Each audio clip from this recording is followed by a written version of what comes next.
ওই আপু, তোমাকে বলছি এই ঈদে কোনো কারণে মন খারাপ করবে না।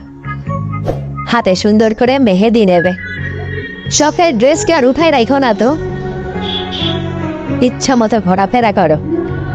এবার ঈদের সময়টা সকালে তুমিই রান্না করবে। এমনও তো হতে পারে এটাই তোমার বাবার বাড়ির শেষ ঈদের আনন্দ।